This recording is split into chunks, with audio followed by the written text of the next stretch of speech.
people that are there in the midst of the darkness. Can I testify for a moment on behalf of the 3 Hebrew boys? It was in the midst of the darkness. It was there this was the fiery furnace. It was in the midst of there that there appeared to be a 4th man that looked like the Son of God. So first off, in the darkness there is the Son of God.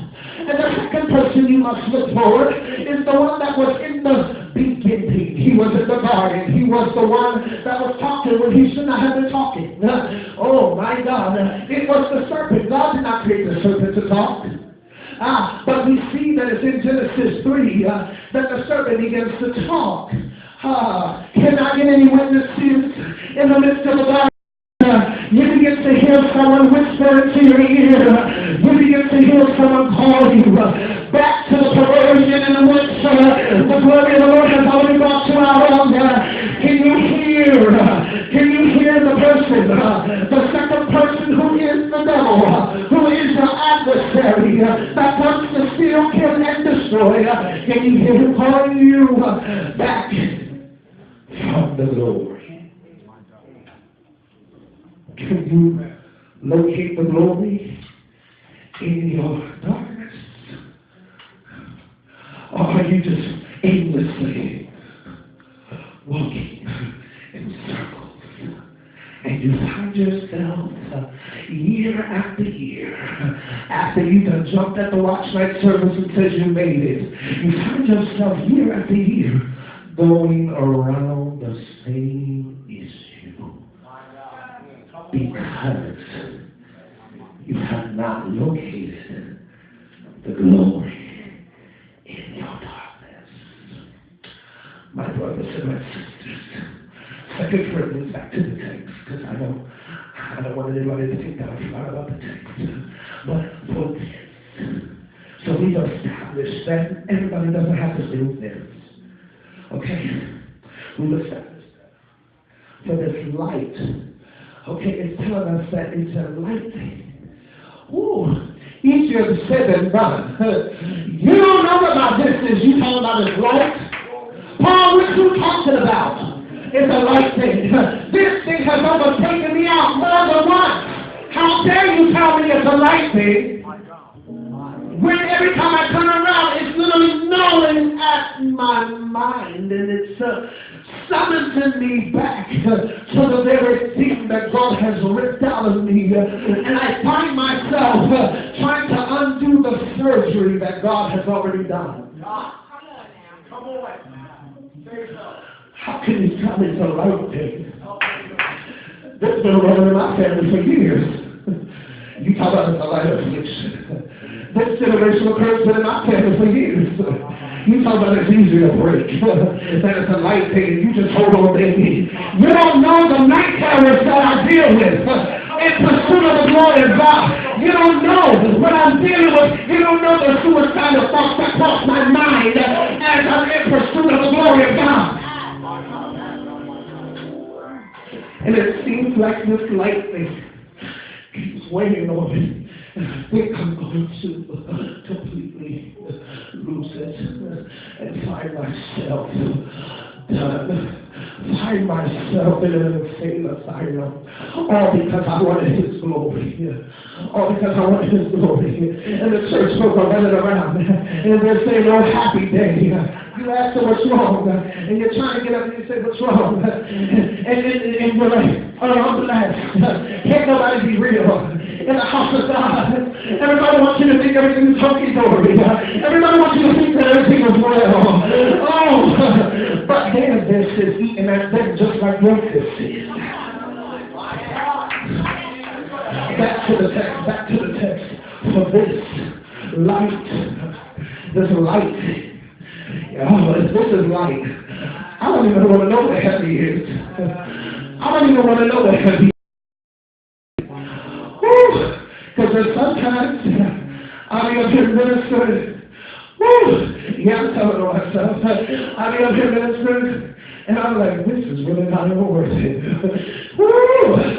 But I'm in pursuit of the glory. And even in the midst of darkness, I force myself to keep going. I force myself to keep going. And then I ask myself, Why am I going? Don't nobody else care. Don't nobody else. Everybody's so spiritual, so powerful. But can't nobody just find that I'm feeling in my spirit? Ooh, this light thing, this light thing, everybody wants to speak in tongues, and everybody wants to talk out of my situation. Prophesy me back into sanity. Because what I see sometimes in the darkness makes me think I'm losing control, makes me think I'm losing my mind. It makes me think that God is not with me because of the shadows I see in the darkness. For this light affliction. We found out what this is, and they said it was a light, but it was an affliction. It was to afflict us, which means it was to cripple you, which means that it was to kill you, which means that it was to wipe you out. This affliction, this light thing, was sent to make you have an illness that would eat you from the inside out. This affliction, it was sent of the devil to kill, steal, and to destroy. For this light affliction is but means there's hope. That means that there's something that's behind this. Come on now.